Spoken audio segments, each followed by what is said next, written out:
Well, hello everybody. This is Patrick White from the Vulcan Treasure Society, and this is just a short history about metal detecting and about how it came to be and what it is and where I think it is going. I will also explain how and why I founded the Vulcan Treasure Society, what it is now, and where I hope it is going. Now, in the beginning, before the age of electricity, mankind found things underground like water using divining rods or even pendulums. Divining rods are just metal rods that are bent at 90-degree angles made out of copper or steel or even aluminum or brass. They're held in each hand and held straight out, and when you walk forward and over something that's underground, the rods will cross. This is not witchcraft. It is just nature. The majority of the early water wells found in America were using this method. Understand that you are an electrical being, and that when you hold metal rods in your hands, you are actually charging them, making them sensitive to the minerals and the magnetic lines of force you are walking over at all times. The rods react to those fields. And again, this is not some kind of witchcraft, but a primitive science. And you can thank dowsing for much of the underground water and oil that we take for granted on our planet.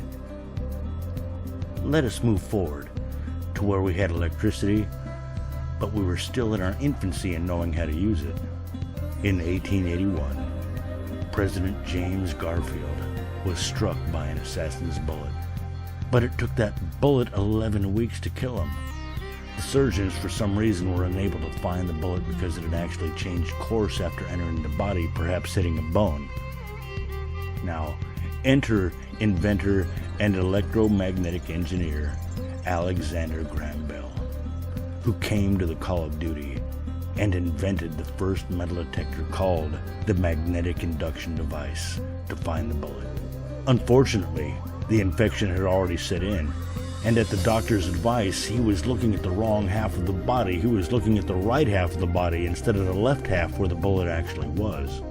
Now, President James Garfield died September 19, 1881. It was just a little bit too little, too late. But however, the invention of the magnetic induction device would become our modern-day metal detector. The military grabbed up the technology. They were excited in order to find landmines and submarines and other metal objects. Metal detecting has come a very long way since then, and when you think of that, every single probe we have ever sent into space has been absolutely loaded with an array of mineral and metal detectors, gas detectors, light detectors, and even life detectors.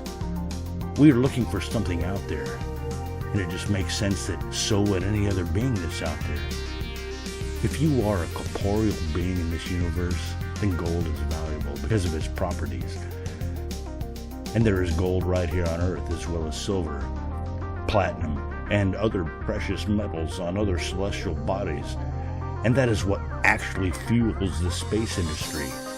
The space pirates of today continue to look for the same things we have throughout recorded history, which brings me to how and why I founded the Vulcan Treasure Society.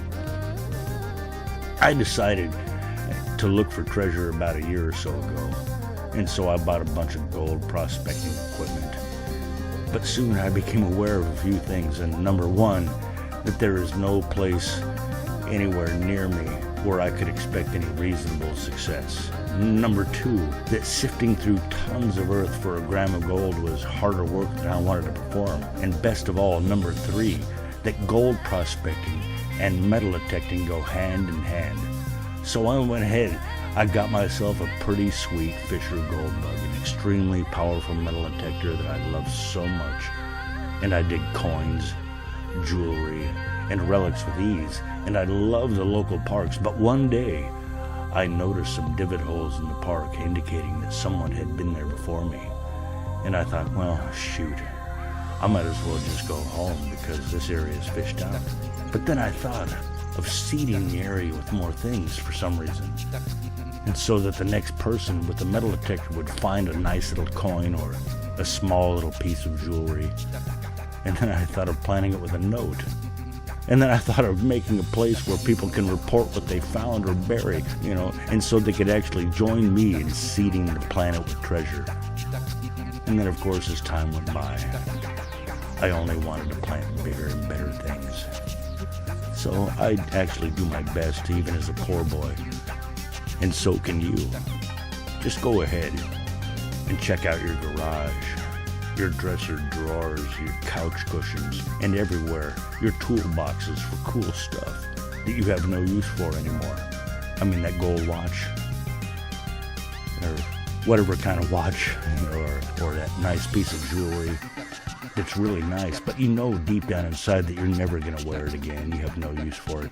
Just go ahead and take it, put it in a box, put it in a plastic bag, put it in something, and bury it with a note from the Vulcan Treasure Society. And if you do it right, the person who finds it will likely remember it for the rest of their life. So go ahead and make it a good one. I'm in Central Texas, and the Vulcan Treasure Society so far has spread to Alberta, Canada, where Daryl Eitz has planted a real nice box, and Brian Ermintrout is preparing to bury in Arizona. And there is also hopes, big hopes, in Germany, England, France, and even Wisconsin. I want the Vulcan Treasure Society to spread to every county in every country in the world, and then beyond.